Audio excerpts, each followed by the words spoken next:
구독 꾹, 좋아요 꾹, 알림 설정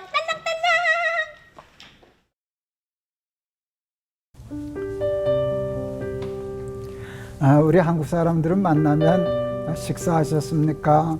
또 같이 밥이나 먹읍시다 하는 인사를 잘하고 하는데 그만큼 먹고 사는 게 참 중요한 일이겠죠. 잘 먹고 사는 게 참 중요한 일인데 오늘 우리 기막힌 초대에서는 그 잘 먹고 잘 사는 얘기를 좀 해보려고 합니다. 네, 사실 약식 동원이라고요. 약과 음식은 한 뿌리다.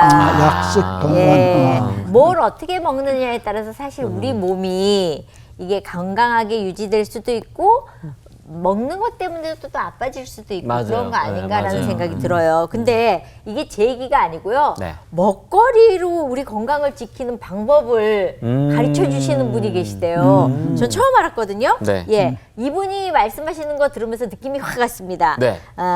태초 먹거리 학교. 이름 괜찮다. 뭔가 그렇죠. 느낌이 딱 오는 딱 느낌이 오죠. 있어요. 예. 이 느낌이 있습니다. 창립자이시고요. 충남대학교 화학과 명예교수이신 이야. 이계호 박사님이 오늘 자리하시는데요. 얘기 먼저 듣고 저희 말씀 나누겠습니다. 안녕하세요, 교수님. 반갑습니다. 네, 반갑습니다. 멋진 강연 부탁드립니다. 네, 반갑습니다. 네. 오늘은 제가 강의 제목이 기본이 회복되어야 된다 라는 내용으로 좀 강의를 하도록 하겠습니다. 누군가 아시죠? 김연아. 김연아 선수입니다. 그렇죠. 이렇게 아름다운 김연아 선수의 저 몸매나 또 우리 인간의 모든 몸에서 살과 뼈와 같이 단단한 성분은 화학적으로 토양 성분하고 동일합니다. 그리고 우리 인체의 액체의 성분은 바닷물의 성분하고 동일해요. 우와. 이 얘기가 무슨 얘기냐면은 인간은 자연의 한 부분이다. 그래서 자연의 법칙에 순종해야 되고 하나님의 창조의 원리에 순종해야 된다는 거예요. 그래서 인간은 보통 우리가 흙으로 만든 집이라 그러죠. 그래서 사람은 다 죽으면 다 어디로 갑니까? 흙으로 돌아가는 거죠. 예. 그래서 인간은 반드시 흙으로부터 영양 성분을 공급받아서 먹도록 그렇게 하는 게 창조를 하셨거든요. 근데 아침에 일어나서 흙 먹고 점심 때 흙 먹고 저녁 때 흙 먹으면 얼마나 맛이 없겠어요. 그래서 급하게 셋째 날 이 식물을 창조했어요. 식물이 하는 역할은 뿌리를 땅 속에 내리고 뿌리를 통해서 흙 속에 있는 영양 성분 중에서 인간한테 필요한 것들만 다 끌어모아 가지고 잎이나 열매나 줄기에다 농축해서 인간한테 전달해 준 역할을 하기 위해서 셋째 날 그렇게 창조하셨거든요. 근데 혹시 이제 안 먹을까 싶어서 이제 색깔도 넣고 산맛도 넣고 향도 넣고 해서 먹어라 강조하시느라고 참 여러 가지 신경을 세심하게 쓰신 것 같아요. 그래서 이제 제가 이제 그 태초 먹거리라는 이름으로 강의를 제가 한 지가 이제 거의 한 12년 정도가 됐어요. 그 전에 이제 저희 가정이 큰 아픔을 겪으면서 그 과정 중에는 몰랐는데 지나놓고 나니까 굉장히 많은 실수를 했더라고요. 그래서 이제 태초 먹거리라는 이 강의를 이제 암 환우분들 중에서 표준 치료를 마치고 난 다음에 좋다고 얘기하는 그 비법과 특효약을 찾으러 다니는 정보의 홍수 속에서 방황하시는 분들한테 재발이나 전이의 확률을 낮추는 방법에 대해서 이제 무료로 강의를 지금 한 지가 이제 12년이 된 거예요. 이제 그렇게 하다 보니까 이제 많은 사람들이 이제 제 강의를 들을 때 제가 자꾸 의사인 줄 알아요. 한의사인 줄 알아요. 자꾸 저한테 뭐 이렇게 진료를 받으려고 하는데 저는 의사가 아닙니다. 한의사도 아닙니다. 저는 하나님을 믿는 과학자가 저희 가정의 아픔을 겪고 난 다음에 누구나가 지금 현재 다 겪고 있는 시행착오를 좀 줄여서 특히 암 환우분들의 그 재발이나 전이의 확률을 낮추는 쪽에 이 강의가 지금 현재 진행이 되고 있습니다. 그 이유는 이런 거예요. 우리가 어떤 화장실에 들어갔는데 이렇게 걸레질을 하고 있잖아요. 왜 걸레질을 합니까? 물이 넘치는 증상이 발견되면은 빨리 걸레질을 해서 치료를 해야지만 이 물이 옆방으로 안 넘어가니까. 근데 문제는 뭐예요? 물이 넘치는 원인이 있다, 이 말이에요, 원인. 이 수도꼭지가 고장이 나는데 이걸 고치지 않고 열심히 걸레질만 했으면 근본적으로 문제를 해결할 수가 없다는 거죠. 결국은 이제 제 강의의 초점이 이런 겁니다. 프랭크 보넷이라는 의사가 노벨 의학상을 받은 그 우리 인체의 놀라운 그 원리예요. 무슨 얘기냐면 건강한 사람의 몸에도 매일매일 수십, 수백, 수천, 수만, 수백만 개의 암세포가 매일매일 만들어져요. 왜냐하면 입과 코로 들어오는 음식, 공기, 물 중에서 발암인자를 피해서 살 수 있는 방법이 없어요. 그죠? 우리가 마시는 그 미세먼지에 이미 발암물질이 많이 묻어 있거든요. 근데 모두 다가 암 환자가 안 되는 이유가 뭐냐면은 하나님이 원래 우리한테 주신 그 면역력을 정상만 유지한다면 매일매일 발생되는 암세포를 잡아 먹을 수 있는 면역력만 유지를 하게 되면 그 사람은 건강한 사람이 되는 거예요. 하나님은 원래 우리한테 면역력을 주실 때 이 지구상의 어떤 종류의 암도 다 이길 수 있는 능력을 주셨거든요. 근데 문제는 이 면역력이 먹거리, 생활 습관, 환경 이 세 가지 때문에 올라갔다 내려갔다 올라갔다 내려갔다 하는데 감기부터 암까지 인간이 갖고 있는 모든 질병은 면역력이 떨어졌을 때 시작을 하는 겁니다. 그래서 이제 이 원인에 대해서 이제 제가 강의를 하는데 오늘 이제 시간이 짧으니까 이 하나님이 주신 그 면역력에 관련되는 부분에 대해서 우리가 가장 잘못하고 있는 부분이 무엇인지 기본을 잃어버린 부분이 무엇인지에 대해서 오늘 한두 가지만 좀 강의를 해보려고 합니다. 그 면역하게 되면 여러분 아시다시피 결국 장입니다. 장 건강. 왜냐하면 인체 면역세포의 70 내지 80%가 장에 있다는 거예요. 그러면 장 건강을 좌지우지하는 게 누구냐? 그 속에 있는 장내 미생물, 특히 그 속에 이제 유익균, 중간균, 유해균에 대한 퍼센테이지라든지 어느 게 더 많으냐, 뭐 이런 싸움이 일어나고 있는 부분이거든요. 이제 각자 개인이 내가 면역력이 또는 장 건강이 좋은지 안 좋은지는 어떻게 아냐면은 첫째, 변비나 설사가 심하다. 둘째, 자기의 변 냄새나 방귀 냄새가 너무 지독하다. 이제 고기를 먹게 되면은 고기 속에 황이 포함되어 있기 때문에 인돌, 스키톨 같은 화합물이 만들어지면 조금 냄새가 독하게 나오는데 그거보다도 더 심각하게 냄새가 나온다. 왜 방귀 냄새나 변 냄새가 독할까요? 내가 먹었던 음식이 장수에 들어가서 소화 흡수돼서 영양성물 흡수가 돼야 되는데 장 속에서 썩어 들어가는 거죠. 부패가 되고 있는 거죠. 그래서 결국 이제 이 장 건강을 이제 유지하려고 하는데 오늘 제가 말씀드린 두 가지만 지키더라도 벌써 하나님이 원래 창조하신 우리 몸의 기능대로 다시 돌아가기 때문에 두 가지만 지키시더라도 한 달 정도만 지나게 되면 자기 몸에 벌써 변화를 우와. 느낄 수가 있어요. 너무 궁금해. 첫 번째 물이에요. 이 물에 대해서는 양보할 수가 없습니다. 우리 인체 70%가 물이에요. 근데 우리가 원하지 않더라도 호흡, 땀, 소변, 대변을 통해서 일정량의 물이 몸 바깥으로 매일 빠져나간다고요.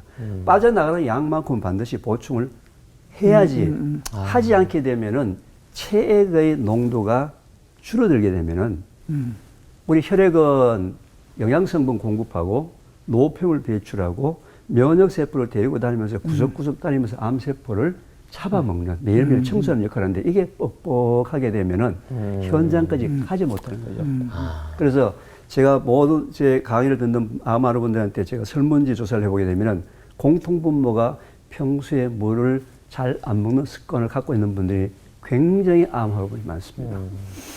자, 그러면은 이제 문제는 지금 현재 문제는 많은 사람들이 이제 물에 대한 강의를 말이죠. 저도 많이 이제 방송에서 나가서 강의도 하고 많은 강사들이 물을 먹어야 된다라고 다 강의를 했어요. 하루에 물을 몇 년 때 먹는 게 좋다고 알고 계세요? 2리터. 그렇죠. 2.5 그렇죠. 지금 이게 방송의 힘이에요. 얼마나 말이 들어서 2리터는 되다 보면 자동적으로 튀어나왔죠. 하루에 물을 2리터 먹기 때문에 건강이 매우 나빠지고 있어요. 매우 나빠진다. 자, 그게 무슨 얘기냐면은 이게 이제 대한민국 사람들이 가장 잘못 알고 있는 부분이에요. 자, 이게 무슨 얘기냐면은 물은 우리 몸속에 들어올 때 물만으로 들어오는 게 아니고 음식을 통해서도 같이 들어와요. 그럼 채소나 과일의 90%가 물이에요. 그 얘기는 하루 종일 내 몸속으로 들어오는 전체 물량을 계산할 수 있어요, 없어요? 없죠. 계산할 방법이 없죠. 전체 물량을. 하루 종일 자기 몸속에서 빠져나가는 물량을 계산할 수 있어요, 없어요? 없죠. 그런데 하나님께서는 빠져나가는 양만큼만 정확하게 먹어야 되지 많이 먹어도 작게 먹어도 건강에 나빠요. 예를 들면은 여름철에 가장 즐겨 먹는 과일이 뭐죠? 수박. 수박 얼마나 맛있어요, 그죠? 얼음 둥둥 띄워가지고 같이 만들어서 먹고 난 다음에 그날도 물 2리터 먹어야 된다고 수박 잔뜩 먹고 물 2리터를 꾸역꾸역 어무져 먹은 그날은 뭐예요? 물을 너무 많이 먹었죠. 먹은 날이란 말이에요. 수박을 많이 먹은 날에 어떻게 물을 적게 적게 먹어요. 이해하셨죠? 네. 네. 이걸 하나님께서 이미 아시고 태초에 정확하게 먹는 방법을 알려주셨어요. 여러분들이 화장실 가서 소변을 봤는데 색깔. 소변 색깔이 노랗게 짙게 나온다. 뭐예요? 물 물 부족. 먹어요. 물 먹어라. 물 먹어라. 그때는 빨리 물을 먹게 되면 10분 내지 15분 뒤에 금방 소변 색깔이 옅은 노란색으로 바뀌어요. 근데 이 중에 비타민 B군이나 종합 비타민을 드시는 분들은 소변 색깔이 노랗게 나거든요. 그렇죠, 네. 그 노란색은 병아리와 같이 센 노란색, 네. 밝은 노란색이고 물이 부족하면 누런 노란색이라서 섞여서 금방 표시가 납니다. 자, 그럼 물을 많이 먹으면 어떻게 되느냐? 물을 많이 먹으면 죽습니다. 죽게 돼 있어요. 죽어요? 죽어요. 미국 같은 나라에서도 라디오 방송에서 물 먹기 시합을 한 적이 있어요. 일본의 유명한 게임기가 나와가지고 게임기를 프로모션 하려고 화장실에 오래 안 가고 물 많이 먹기 시합을 했어요. 그 너무 근데 28살짜리 두 아이의 젊은 엄마가 애들한테 평소에 이제 게임기 못 사줬던 게 그게 마음에 걸려서 아이고. 거기 가서 아이고. 3시간을 화장실 안 가고 참고서는 물을 7.5리터, 2리터짜리 페트병 4개를 마셨어요. 2리터짜리 페트병 4개를 마셨다고. 네.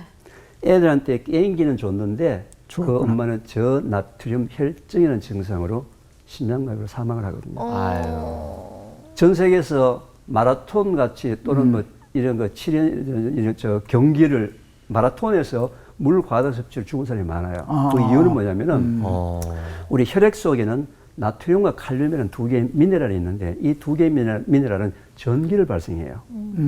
전기를 발생하는데 갑자기 물량이 많이 들어오면서 전기 발생량이 작아지면서 평소에 심장이 약했던 사람한테 심장 쇼크가 오는 거죠. 그걸 저나트륨 혈증이라고 하거든요. 그래서 내가 물을 많이 먹는지는 어떻게 아느냐면은 소변 색깔에서 노란색이 사라지고 투명한 색깔이 되면은 아, 내가 물을 너무 많이 먹는구나. 그래서 색깔에서 노란색이 사라지면 어떻게 하라고요? 물을 마시지 않아야 되는 거죠. 그래서 하루 종일 소변 색깔이 옅은 노란색이 유지되도록 수시로 먹어주게 되면 그게 대개 1.5리터에서 2.5리터. 사람마다, 날짜마다, 먹는 음식마다, 활동량마다 다 다르다는 거죠. 이걸 누가 만들어줬다고요? 하나님. 언제? 태초에. 왜? 건강을 건강하게 사랑이 사랑하셔서. 근데 이제 제가 아까 저나트륨 혈증이라고 그랬잖아요. 네. 혹시 오늘 그동안에 물을 잘 안 드시다가 제 방송을 오늘 이제 이 방송을 보시고 난 다음에 물을 드시게 되면은 평소에 무염식이나 저염식을 하셨던 분들은 저나트륨 혈증을 피하기 위해서는 소금을 좀 드셔줘야 돼요. 우리가 저염식이 좋다는 얘기는 한국 음식의 반찬이 너무 고염식이기 때문에 이제 저염식을 하라는 얘기지. 세계보건기구에서 성인 한 사람이 하루에 꼭 필요한 소금의 양을 5g, 티스푼으로 한 숟가락의 소금은 꼭 먹어줘야 된다. 그 세계보건기구에서 모든 전 세계 사람들한테 얘기한 거니까 물 드시면서 이제 그런 부분들 좀 조심하시고요. 또 이러면요, 분명히 또 어떤 물이 좋습니까? 생수가 좋습니까? 뭐가 좋습니까? 알칼리가 좀- 정수기가 어떻습니까? 알칼리가 어떻습니까? 수소수가 어떻습니까? 지금 현재도 전 세계적으로 암 환우들한테 파는 물, 굉장히 비싼 물을 팔고 있어요. 네, 그런 물들이 있는데 한번 따라해 보실까요? 물은 물은 물이다. 같이 한번 따라해 보겠습니다. 물은 물이다. 물은 물이다. 아, 이거 제일 마십시오. 좋은 얘기네. 예. 물은 물이다. 물은 물이에요. 그러니까 제가 전공이 화학과 중에서도 분석화학의 전공입니다. 제가 이 세상의 물들은 다 분석을 해봤어요. 다 분석을 해서 물에 대해서는 아마 가장 많은 데이터를 갖고 있는데 그냥 물은 물입니다. 지금 현재는 물의 종류가 문제가 아니고 현재는 물을 마시는 양이 우선적으로 문제가 있기 때문에 대한민국 참 감사하게도 참 감사한 나라예요. 왜? 물이 워낙 좋습니다. 원수가 워낙 좋기 때문에 신경 쓰지 마시고 또 어떤 분들은 뭐 정수기가 이런 게 어떻습니까? 저렇게 어떻습니까? 자꾸 묻는데요. 정수기는 저는 저렴한 걸 사시면 됩니다. 결론입니다. 뭐 따질 필요 없다 이거죠. 그죠? 한국 물이 워낙 좋기 때문에 어지간히만 걸러주면 되기 때문에 너무 성능에 대해서 고민하실 필요가 없다는 거예요. 이제 두 번째는요. 제가 이제 장내 미생물 하게 되면요.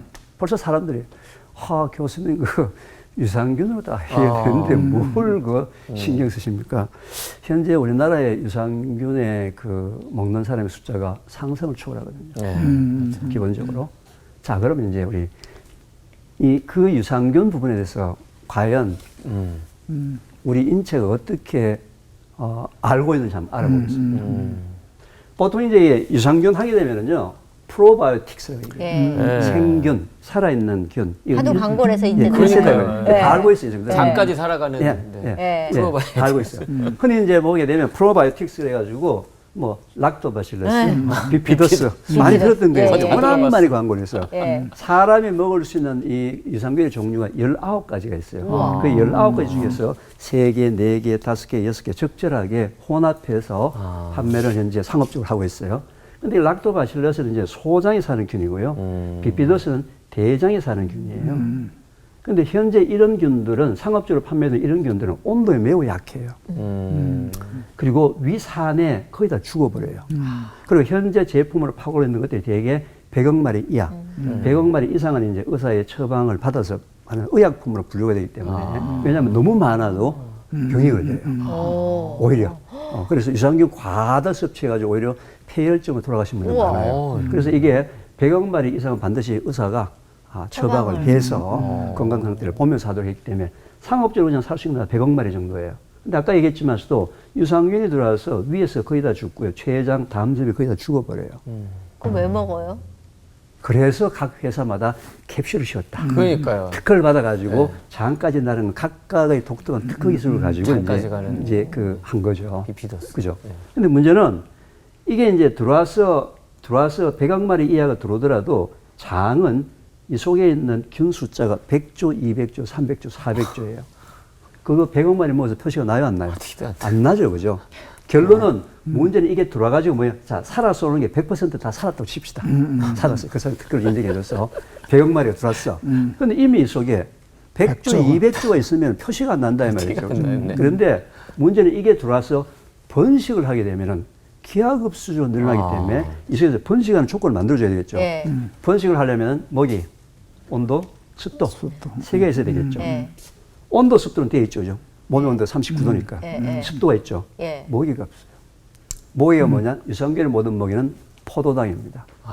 포도당. 포도당인데 그래서 이제 프리바이오틱스라 해서 먹이를 넣어주자. 그래서 이제 2세대 유산균은 상업적 제품들이 이제 또 팔리고 있는 거예요. 이제 이게 이제 2세대 먹이에요, 먹이.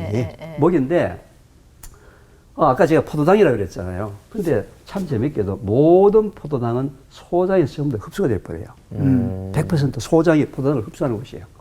그래서 그 포도당이 혈액 속에 들어가가지고 세포 속에 들어가서 타면서 에너지가 나오고 이렇게 말도 하고 얘기할 수 있는 것이 포도당 때문에 그런 거예요. 문제는 이 포도당이 대장까지 못 넘어온다는 거예요. 아까 내가 장내 미생물에서 면역력에 영향을 미치고 장내 미생물의 숫자가 거의 대개다가 대장에 있습니다. 소장에 있는 건 거의 대개다가 대장에 있어요. 대장에 있는데 문제는 이 대장까지 포도당이 못 넘어가는 거예요. 그럼 뭐를 먹어요? 흡수가 돼버리니까. 그렇죠. 왜? 자, 포도당은 단당 한 개를 얘기하는 거예요.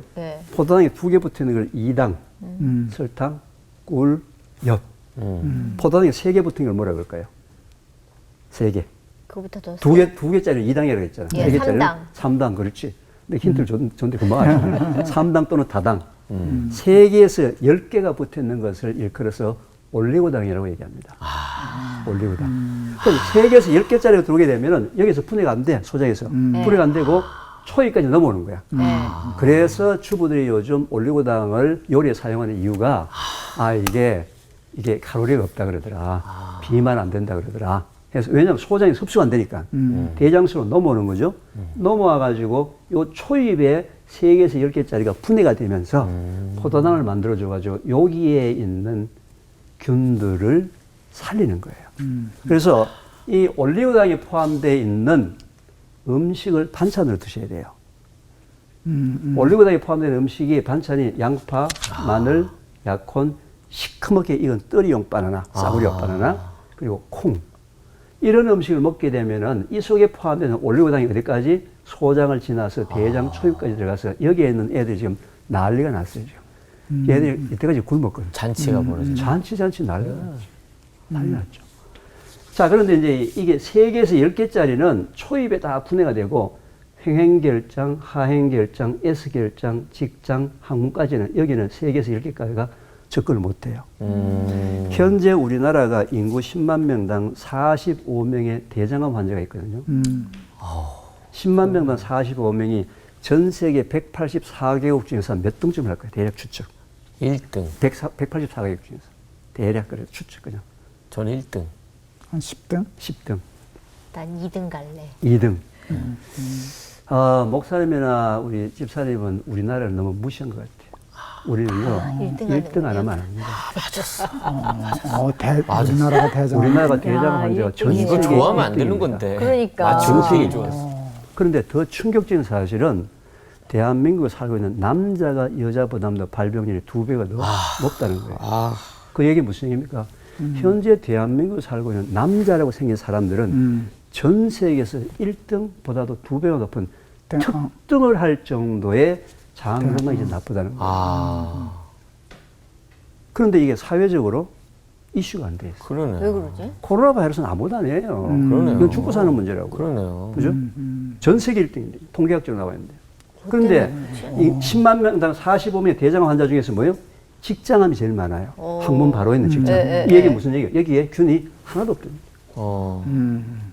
유익균만 있으면 보호를 해줄 텐데 균이 없다니. 당연하죠. 왜? 3개에서 10개를 먹더라도 여기서 다 초입에서 다 소비해버리고 그러면 이 끝까지 가려면 어떻게 해요?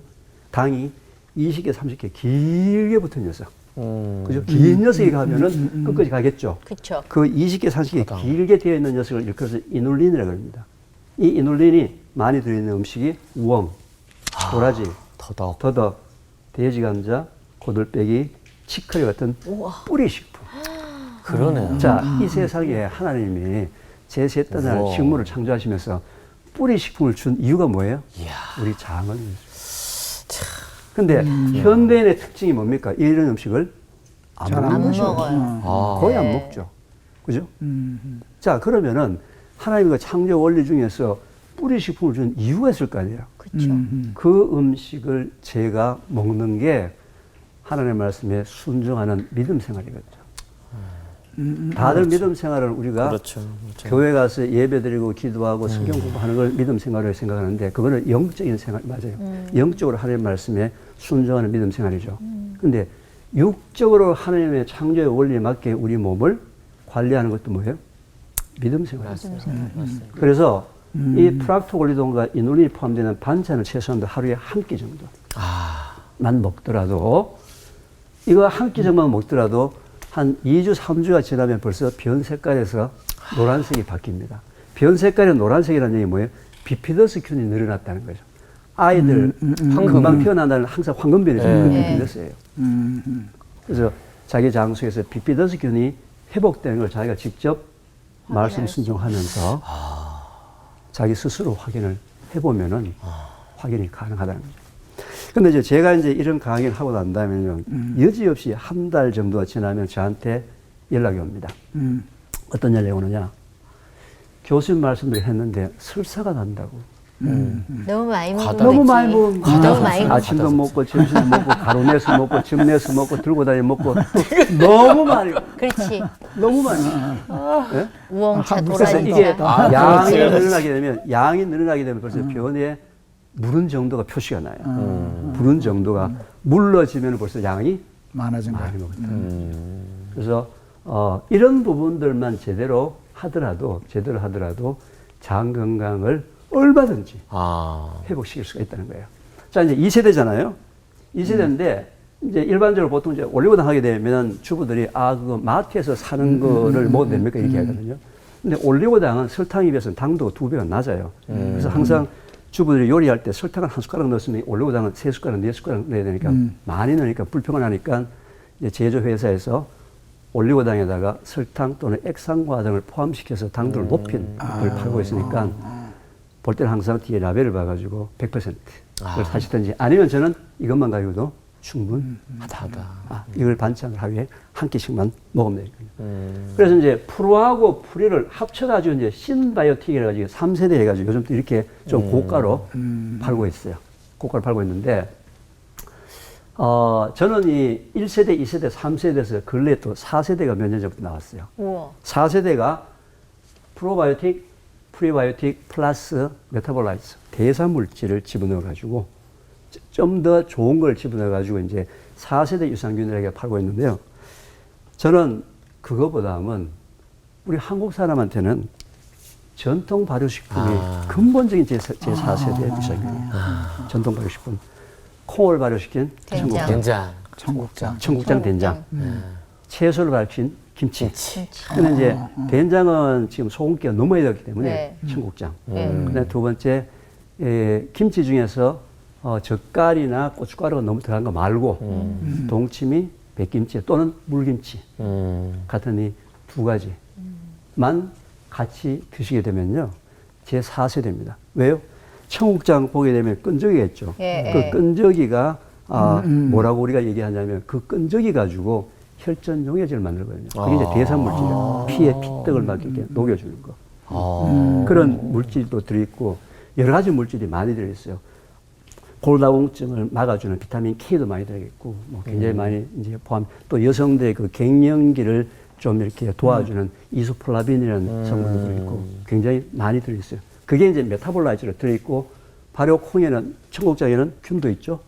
그다음에 아까 프락토 올리고당도 있죠. 프락토 올리고당이 거의 1%가 들어있다. 아니 3%가 돼요. 100g에 3g이 들어있으니까 굉장히 많이 들어있죠. 그다음 대사물질이죠. 이거는 이제 제 4세대를 해가지고 요즘 굉장히 비싸게 파는데 필요 없어요. 청국장, 물김치. 그래서 제가 그동안에 방송에 이런 데 나가서 앞치마 두르고 칼 들고 해서 청국장 띄우는 방법, 청국장 끓이는 방법, 물김치 담그는 방법, 요리 강사까지 하면서 그 진행을 하고 있는데 효과가 대단합니다. 이제 태초 먹거리는 이제 뭐 잠깐 소개를 드리자면은 이제 제가 이렇게 저희 가정에서 겪었던 그 시행착오, 그 특허 비법만 찾으러 다녔던 그런 부분들, 원인에 대해서 생각하지 않았던 부분들 때문에 제가 이제 그 암 환우분들의 강의를 하다가 그분들이 이제 집에 돌아가서 자기네 가정에 이제 가족을 참여를 좀 시켜주고, 그 다음에 자기가 소속된 직장이나 또는 교회나 단체 쪽에 좀 이런 얘기들을 좀 이제 같이 좀 펼쳤으면 좋겠다라는 차원에서 제가 지금 12년째 저는 이걸 그냥 단순한 강의가 아니라 하나님이 저한테 주신 이제 사역이다라는 차원에서 이제 하고 있는 부분이고요. 물론 이렇게 되니까 이제 많은 분들이 이제 저는 또 개인적으로 생산에 굉장히 관심이 많아요. 건강한 먹거리를 어떻게 생산할 것이냐. 하나님이 주신 가장 자연스러운 방법으로 생산할 방법이 뭐냐. 지금 제가 다른 사람의 도움을 받지 않고 저 혼자서 약 한 2,000평의 농사를 짓습니다. 혼자 어거리 지금 시킨 건데요. 혼자서 다른 사람 도움 받지 않고 2,000평 농사를 짓는데 제가 짓는 그 농사 방법을 태평농업이라고 합니다. 그냥 가만 놔둡니다. 제가 키우는 작물이 아로니아라는 거하고 호두 이 두 가지를 키우는데 그냥 가만 놔둬요. 근데 이제 상품화를 하려면은 이게 알이 굵게 만들면 가지치기 대중을 해줘야 되는데 저는 그냥 가만 놔뒀으니까 알도 작아요. 근데 제가 분석을 해보면은 그 먹기 좋게 보기 좋게 만든 그거보다는 영양학적으로 2배, 3배가 더 좋다는 거예요. 제가 깨달은 것은 사람 눈에 보기 좋은 제품을 만들려고 농사를 지으니까 농민들이 지금 너무 고생을 많이 한다. 결국 소비자가 바뀌어야 된다는 거죠. 이제 그런 부분에 대해서 좀 뭔가 확산했으면 좋겠다. 그리고 또 이런 가공 유통 쪽으로 뭔가 연결해줘서 이쪽 사람들 같이 살면서 또 소비자도 같이 사는 이런 형태를 좀 현재 구상을 좀 계속 진행을 하고 있습니다. 제 강의를 마치도록 하겠습니다. 너무 좋다.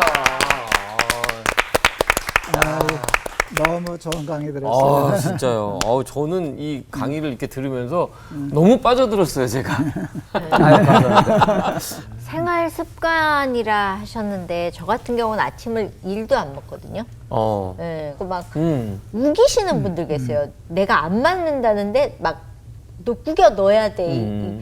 어느 습관, 생활 습관 중에서 좀 가르쳐 주실 거 있으시면. 생활 습관 중에서 한 가지 제가 예를 들면요. 우리 입속에 치아가 총 몇 개 있는지 아세요? 32개. 그렇죠. 아, 우등생이네. 자. 32개 중에서 송곳니가 4개가 있죠. 네. 위에 2개, 밑에 2개. 예. 송곳니. 앞니가 8개. 위에 4개, 네, 밑에 네 4개. 예. 그럼 합치면은 12개죠. 예. 네. 나머지 20개가 뭐예요? 어금니. 어금니. 왜 하나님이 입속에다가 어금니를 20개를 주셨을까? 왜 주셨을까요? 꼭꼭 잘 씹어라. 씹어. 잘 씹으라고. 이 맷돌 같은 역할이죠. 근데 현대인의 특징이 뭐죠? 빨리. 거의 안 먹어. 안 씹어요. 우리가 즐겨 먹는 밥, 떡, 고구마, 감자, 국수, 빵 같은 이런 종류를 탄수화물이라고 그래요. 예. 탄수화물은 분해가 되면 다 포도당으로 바뀌거든요. 예. 그 탄수화물이 분해돼서 포도당이 되려면 탄수화물 분해 효소가 있어야 돼요. 예. 탄수화물 분해 효소가 혹시 뭔지 아세요? 아밀라제라는 효소가 있습니다. 아밀라제. 많이 들어보셨죠? 네. 아밀라제 중학교 다 생물 예, 시간에. 예. 침. 아밀라제. 네, 아밀라제. 그런데 하나님께서는 한국 사람들이 그렇게 즐겨 먹는 탄수화물 분해하는 효소 아밀라제를 위에서는 한 방울도 분비되지 않게 만드셨어요. 그 얘기 들었어. 어디에만 있어요? 침. 침은 언제 나와요? 씹어요. 씹을 때만 나오는 거예요. 그죠?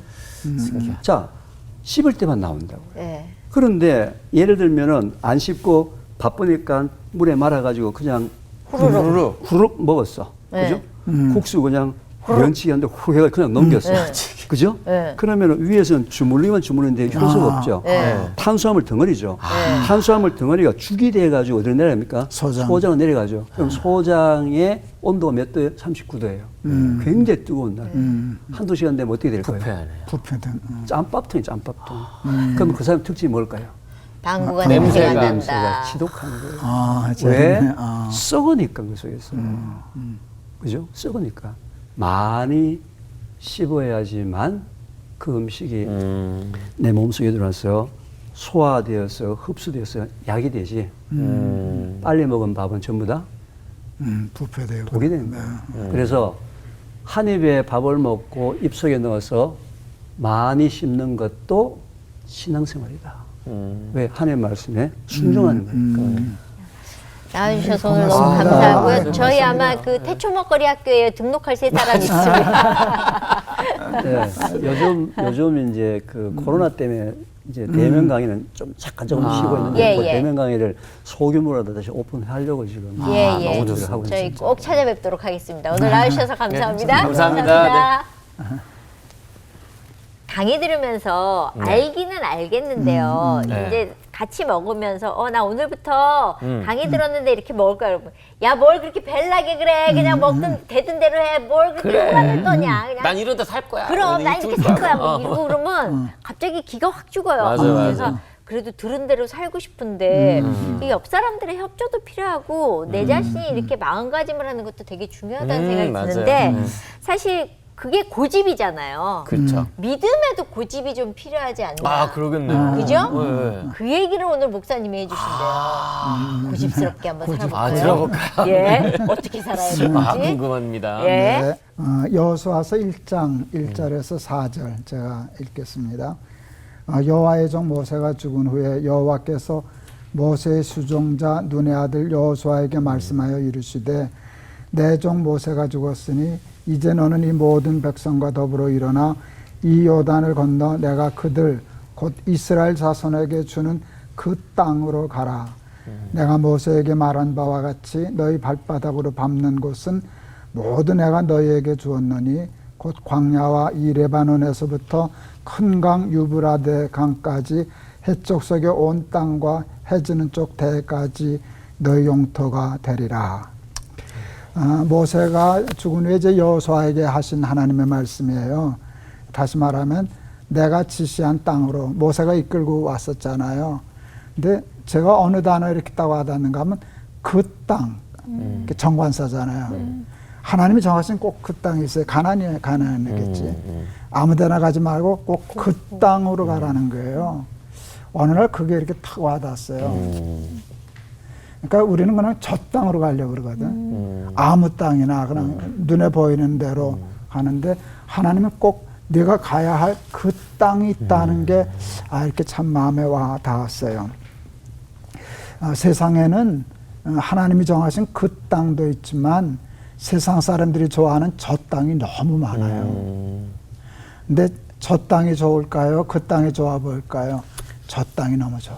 보암직도 하고 먹음직도 하는 게 꼭 선악과 같거든요. 그리고 저 땅은 가기가 쉬워. 그리고 넓어. 그 땅은 좁고 힘들고 어려워.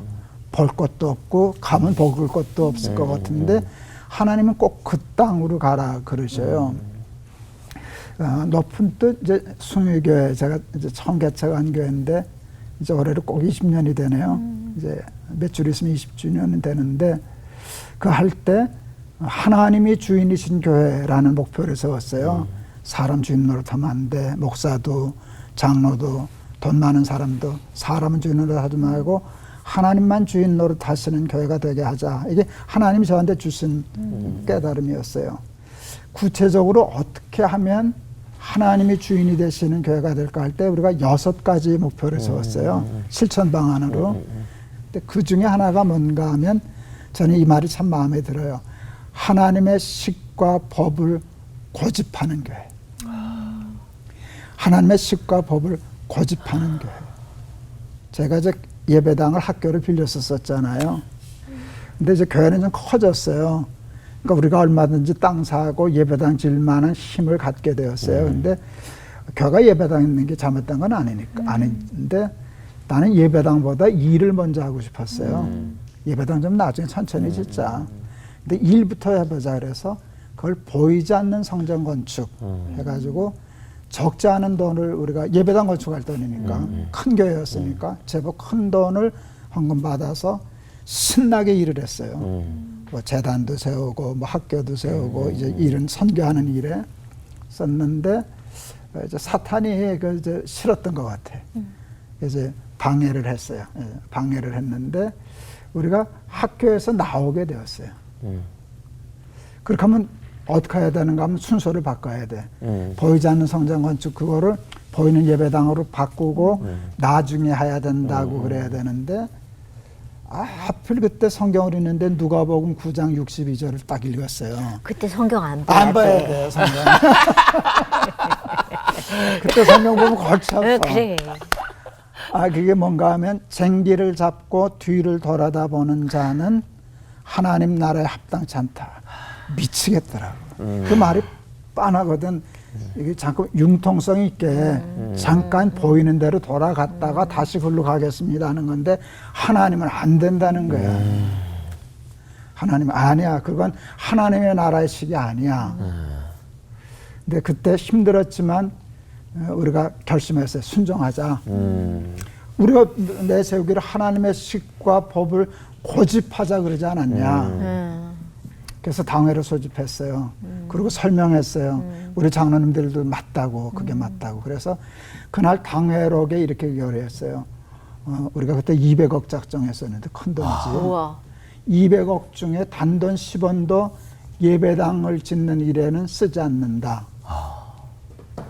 그거 이제 결정을 했어요. 그랬더니 이제 사탄이 내 마음에 너 그러면 길바닥에서 예배 드릴래? 근데 어디서 그 배짱이 생기는지 길바닥에서 예배 드리지 뭐. 좋겠네, 신나겠네. 그래서 그 고집을 부렸어요. 지금 무슨 얘기를 하려고 그러는가 하면 상상치도 못한 복을 받았어요. 우린 전체 길바닥에서 예배 드려야 되는 상황으로 내몰렸는데 이제 그때 하나님이 주신 방법이 나는 신의 한 수라 그래요. 진짜 교회를 4수로 나눠라. 전체 목회하면서 그게 제일 큰 적으로 생각하거든요. 누굴 뭐 다 끌고 다니냐. 교회를 4수로 나눠라. 그래서 목사님들 4분 저에서 그게 제일 성공했었는데 그게 지금 우리 교회는 큰 복이 되었거든요. 왜? 하나님의 식과 법을 고집했더니 네 생각하고는 다르지. 그렇게 된 거구나. 내 생각은 너와 달라.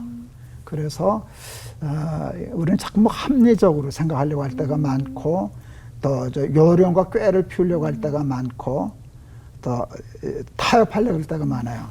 아, 이거 보이지 않는 거 지을게요. 결국 글로 가는데 급하니까 잠깐만 돌아서 갈게요. 이렇게 타협하려고 할 때가 많은데 하나님이 얘기하신 그 땅으로 들어가라.